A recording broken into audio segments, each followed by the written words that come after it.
मस्जिद मस्जिद तो गैर मुल्कों में जाते हैं ना, वो अपने मुल्क की कितनी मस्जिदों में गए हैं? क्या किसी ने उनको मस्जिद में जाने से रोका है? एक हिंदू को कभी खराश भी आई हो किसी मुस्लिम मुल्क में तो मुझे बताएं। किसी गुरुद्वारे में जाइए, किसी गुरुद्वारे में चले जाइए, कोई भाई का लाल चला जाए, कोई खां चला जाए, बगैर सिर पे कपड़ा रखे क्या कोई आदमी गुरुद्वारे में दाखिल हो सकता है? आप मस्जिद जा रहे थे, उसका एहतराम कर रहे थे, तो जरा टोपी भी ओढ़ लेते। टोपी तो नहीं ओढ़ी वजीर आजम ने वहां जाकर। तो मुसलमान मुल्क कभी किसी हिंदू को पूजा से रोका है? यूएई जैसे मुल्क ने मंदिर बना के दे दिया हिंदुओं को, और आप मस्जिदें तोड़। गैर मुस्लिम हमारे हिंदू भाई हैं, वो बड़ी तादाद में कारोबार करते हैं मिस्र के अंदर। मस्जिदों पर उन्होंने दावे कर रखे हैं। यहाँ तो मस्जिदें तोड़वाने वाली पार्टी है भारतीय जनता पार्टी और आरएसएस, और वहां मस्जिदों का दौरा करते हैं। लेकिन मुस्लिम मुल्कों में जाते हैं तो मस्जिद मस्जिद दौरा करते हैं। कभी यूएई की मस्जिद में वो जा रहे होते हैं, कभी वो जा रहे होते हैं, अभी आज वो अल हकीम मस्जिद कायरा में चले गए, वहां का अवार्ड ले लिया। और दिल्ली की जामा मस्जिद में कभी नहीं गए हैं, कभी दिल्ली की जामा मस्जिद में भी चले जाते। हम लोगों के यहाँ बचपन से एक कहावत मशहूर है, गुड़ खाएं गुलगुलों से परहेज। आप देखिए, भारत के मुसलमानों को लेके उन्होंने कहा एक हाथ में कंप्यूटर दूंगा और एक हाथ में कुरान, और हुआ क्या? पिछले दिनों रिपोर्ट आई एक सर्वे की कि 1.5 लाख मुसलमान हायर एजुकेशन से बाहर हो गए।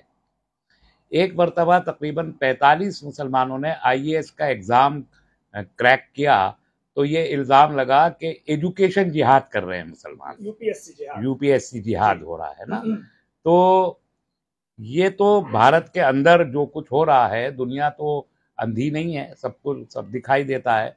खूब दुनिया जानती है कि गाय के नाम पर लिंचिंग होती है, और जो इंटर स्टेट बाउंड्रीज हैं वहाँ पर गौ रक्षक नाम के जो गुंडे हैं, जिन्हें खुद प्रधानमंत्री ने भी कभी गुंडा कहा था, वो पैसा वसूली करते हैं, और लव जिहाद के नाम पर, और ज़मीन जिहाद और मज़ार जिहाद और जाने किन किन जिहादों के इल्ज़ाम में मुसलमानों के ऊपर मुकदमे कायम किए जाते हैं। कम्युनल राइट होते हैं।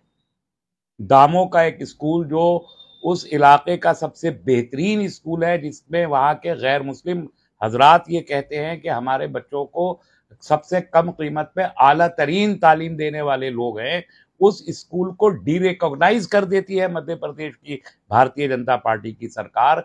नए स्कूलों को परमिशन नहीं देती, गवर्नमेंट एडेड स्कूलों को बंद करने की साजिश कर रही है, और भारतीय जनता पार्टी ये सब कुछ करती है। भारतीय जनता पार्टी के वर्कर इस सब इल्जामात में गिरफ्तार भी होते हैं, और उनकी शोभा यात्राओं में फिसादात होते हैं, सब कुछ होता है। प्रधानमंत्री खामोश रहते हैं।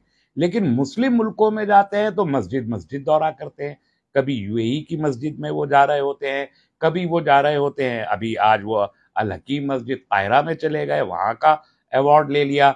और दिल्ली की जामा मस्जिद में कभी नहीं गए हैं, कभी दिल्ली की जामा मस्जिद में भी चले जाते, कभी जामा मस्जिद के आसफी इमाम बाड़े में भी चले जाते, कभी इस तरीके से बहुत मशहूर मस्जिदें हैं, कभी वो जो जिन मस्जिदों पर उन्होंने दावे कर रखे हैं, यहाँ तो मस्जिदें तोड़वाने वाली पार्टी है भारतीय जनता पार्टी और आरएसएस, और वहाँ मस्जिदों का दौरा कर रहे। तो ये एक तरह का दोहरा कैरेक्टर है कि जहां से आपको किसी याफ्त की उम्मीद हो, जहां से दौलत की उम्मीद हो, जहां से सम्मान की उम्मीद हो, वहां आप मुसलमानों के हितैषी हैं, और जहां मुसलमानों के वोट की उम्मीद हो, वहां आप पसमानदा करके मुसलमानों की बात कर लेते हैं। लेकिन सही मानों में एक मुस्लिम मुक्त भारत बनाने की पूरी कोशिश आप करते हैं। आप यूपी में मुसलमानों, आप किसी भी असेंबली इलेक्शन में मुसलमानों को टिकट नहीं देते, पार्लियामेंट में मुसलमानों को टिकट नहीं देते, इस्लाम को आप जो है वो बुरा भला कहते हैं,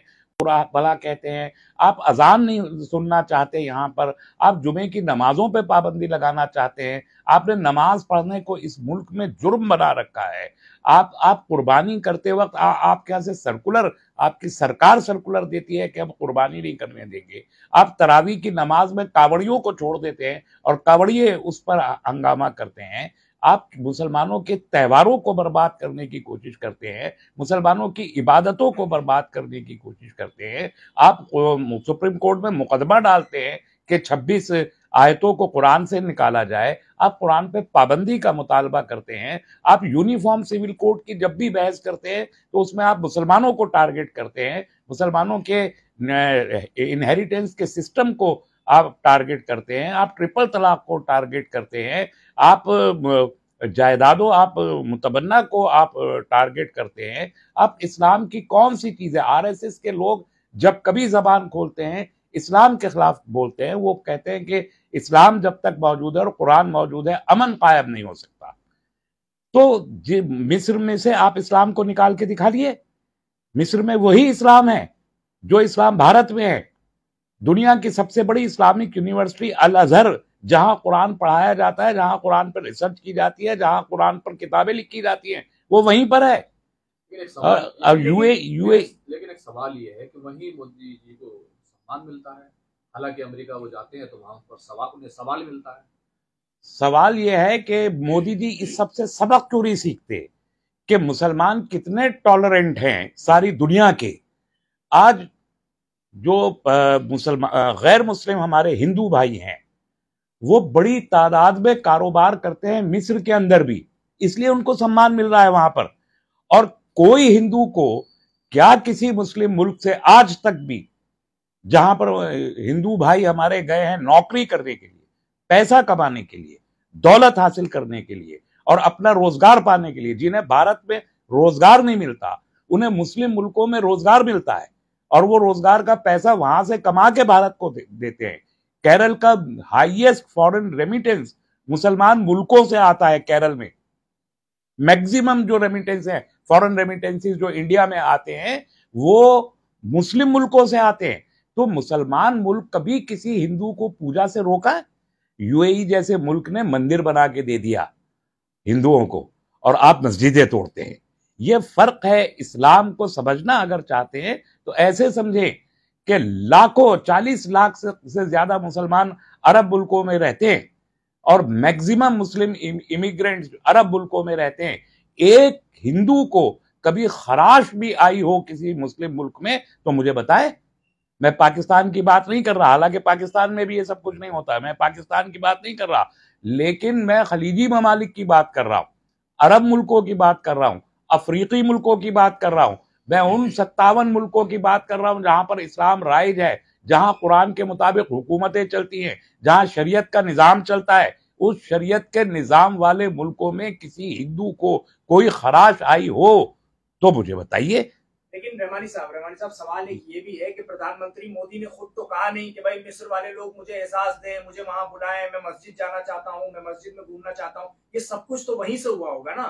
वहां मुसलमान है, बोरा कम्युनिटी है, उसने ऑफर किया, प्रधानमंत्री मोदी वहां की मस्जिद में चले बोरा कम्युनिटी के बुलाने पे वहां नहीं गए हैं वो, पहली चीज। नहीं, मस्जिद जो देखने गए, मस्जिद तो वो बंद थी, उसको खोला गया है। अल हकीम मस्जिद बहुत कदीम मस्जिद थी वहां की, उन्हीं के ज़ेरे निगरानी, तो उनकी जेरे निगरानी उस मस्जिद को खोला है। तो ये तो टॉलरेंट इस्लाम है ना कि वो वहां मुस्लिम मुल्क है, उन्होंने बोरा बहुत छोटी सी कम्युनिटी है मुसलमानों में से, वो उस मस्जिद का भी एहतराम करते हैं।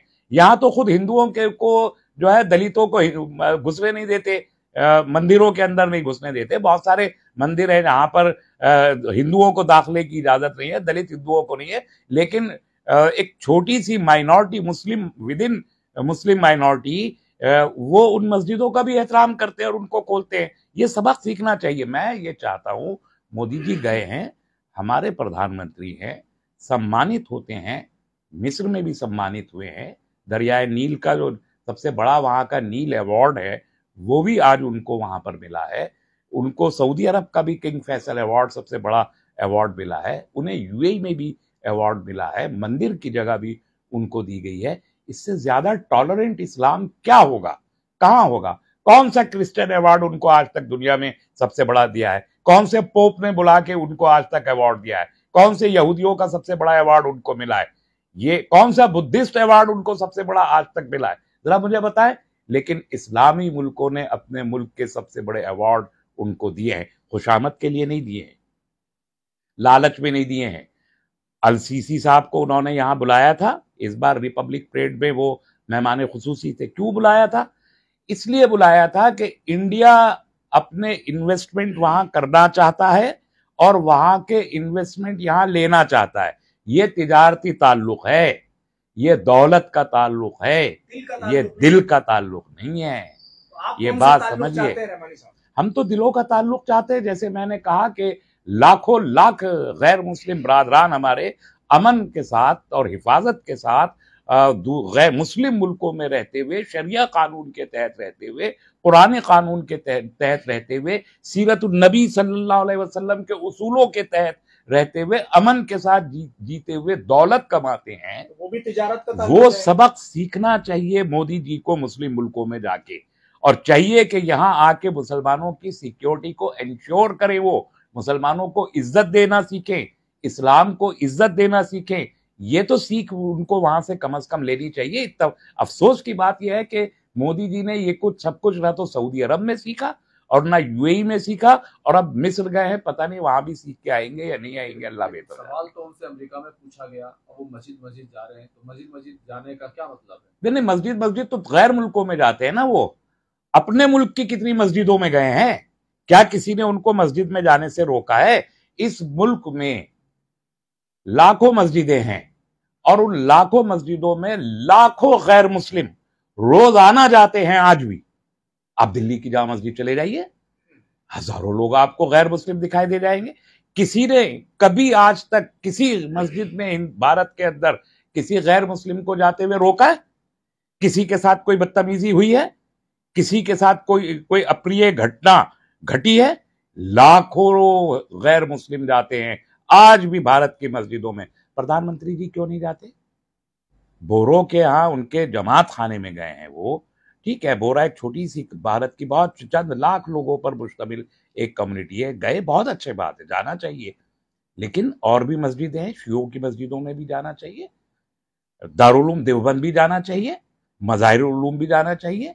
1856 का 150 साल पुराना इतनी बड़ी सेमिनरी है जहां कई वजीर आजम जा चुके हैं। मोदी जी क्यों नहीं गए आज तक? नदवे में क्यों नहीं गए मोदी जी आज तक? वहां भी जाना चाहिए। जाने से क्या बदल जाएगा? पैगाम जाएगा मोहब्बत का, अपनाइयत का। जो नारा वो लगाते हैं, जो जुमला वो बोलते हैं, सबका साथ, सबका विश्वास, सबका विकास, सबका प्रयास, उसको एक अमली सूरत मिलेगी अगर वो जाते हैं।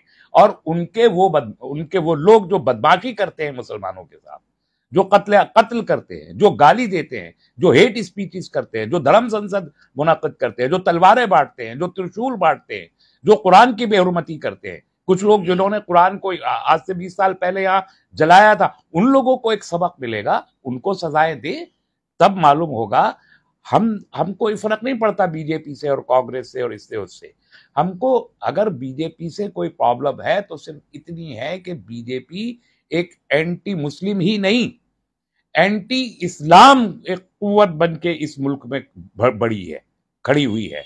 और उसका ये एंटी इस्लामिक एटीट्यूड मुसलमानों को बीजेपी से दूर रखता है। वो मोहब्बत का इजहार करें, इस्लाम के साथ अपनाइयत और रिवायत और उसको कबूल करने से मुराद उसके एहतराम करने का कोई इंदिया वो दे कि हम इस्लाम का भी एहतराम करते हैं, तो मुसलमान बीजेपी की जानिब फिर देखना शुरू करेगा। लेकिन जब भी सवाल पूछा जाता है तो अमेरिका जैसी कंट्रियों से पूछा जाता है, जब भी ह्यूमन राइट्स की बात होती है, लेकिन इस्लामिक मुल्क से ऐसी कोई आवाज नहीं आती। वहां से कोई सवाल क्यों नहीं पूछता? देखिए, एक आध बार कतर से इस तरह की कोई आवाज। देखिए, कतर नहीं, कश्मीर को लेके सवालात किस ओआईसी ने कब नहीं उठाए? बाबरी मस्जिद को लेके क्या ओआईसी पे रेजोल्यूशन नहीं आया? मुस्लिम मुल्कों ने सवाल उठाए हैं, ऐसी बात नहीं है। और ह्यूमन राइट्स को लेके ओआईसी में कई रेजोल्यूशन आ चुके हैं, उसकी यहाँ पब्लिसिटी नहीं होती, क्योंकि पब्लिसिटी यहाँ ये टूर मैनेजमेंट, ये इवेंट मैनेजमेंट तो पीआर कंपनीज और इंडिया का मीडिया करता है। तो ये इंडियन मीडिया जब ओआईसी में रेजोल्यूशन पर क्रिटिसिज्म देता है, जो यहाँ के सच्चे वाकया आता है, आज आप तुर्की को अपना मुखालिफ क्यों समझते हैं? $16 बिलियन का कारोबार है तुर्की से भारत का, लेकिन इसके बावजूद आप तुर्की को की मुखालफत में बात करते हैं, आप फलस्तीनियों की मुखालफत में बात करते हैं, जबकि वो दुनिया की सबसे मजलूम कौम इस वक्त फलस्तीनी है। 90% फलस्तीनी अपने मुल्क से बाहर एक रिफ्यूजी की हैसियत से, और आप इसराइल की तारीफ करते हैं। और उन फलस्तीनियों की हिमायत नहीं करते? तो आज अगर अमेरिका, चूंकि ह्यूमन राइट वॉच का सबसे बड़ी इस वक्त एक कंट्री है, वहां पर जो रिपोर्ट्स आती हैं अमेरिका में या यूनाइटेड नेशंस में या इस किस्म के दूसरे मुल्कों में, तो उनके पास एक नेटवर्क है।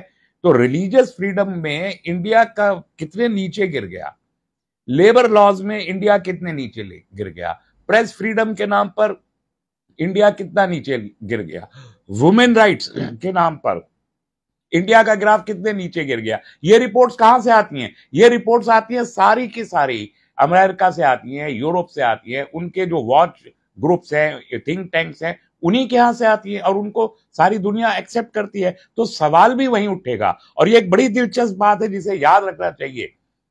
एक जर्नलिस्ट जिसको वॉल स्ट्रीट जर्नल की जो पत्रकार थी मिसिस सिद्दीकी, जिन्होंने वो सवाल किया, उनको सवाल करने की इजाजत किसने दी? किसने दी वो इजाजत? बाइडेन एडमिनिस्ट्रेशन ने दी थी।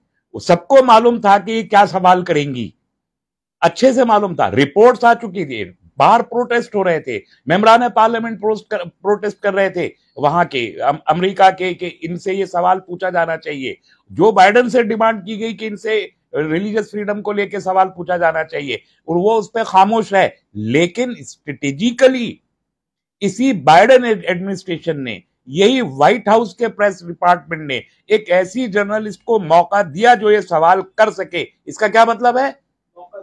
इसका मतलब यह है कि वो प्रेस कॉन्फ्रेंस जिस पर सारी दुनिया नजरें गड़ाए बैठी थी, उस प्रेस कॉन्फ्रेंस में इस सवाल के करने की इजाजत अमेरिकन एडमिनिस्ट्रेशन ने दे के प्रधानमंत्री मोदी जी को यह मैसेज दिया है कि हम आंखें बंद किए नहीं बैठे हैं, ये सवाल हम तुमसे सारी दुनिया के सामने पूछ सकते हैं और पूछ लिया गया। अब जब जैसे मिस्र में मोदी जी मस्जिद जा रहे हैं, मुफ्ती से मिल रहे हैं, मुफ्ती आजम से मिल रहे हैं, तो अब क्या ये छवि में कुछ बदलाव होगा, कुछ चीजें बदलेंगी, यहाँ उसका क्या असर पड़ेगा? देखिए, ये तो उनके एटीट्यूड पे डिपेंड करता है।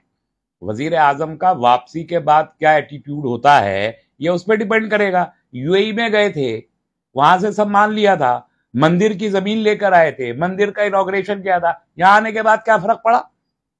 किंग फैसल अवार्ड लिया उन्होंने सऊदी अरब से, यहां आने के बाद क्या फर्क पड़ा? आप क्या क्यों समझते हैं कि जो वजीर आजम है एक आइडियोलॉजिकल ग्रुप के नुमाइंदे हैं? आरएसएस एक आइडियोलॉजिकल ग्रुप है। आरएसएस एंटी मुस्लिम, एंटी इस्लाम बुनियादों पर बनी हुई 100 साल पुरानी एक तंजीम है जो इस मुल्क में मुसलमानों के वजूद को नहीं देखना चाहती, यहां मस्जिदें नहीं देखना चाहती, यहां मज़ार नहीं देखना चाहती, इमाम बाड़े नहीं देखना चाहती, अजान नहीं सुनना चाहती, नमाज नहीं देखना चाहती। वो ऑर्गेनाइजेशन है आरएसएस और उसके नुमाइंदे वजीर आजम है। आपको लगता है उनके एटीट्यूड पे कोई फर्क पड़ेगा? वो भी उस वक्त जबकि 2024 में इलेक्शन होने वाला है, अब से 8-9 महीने के बाद उनके एटीट्यूड पे फर्क पड़ेगा?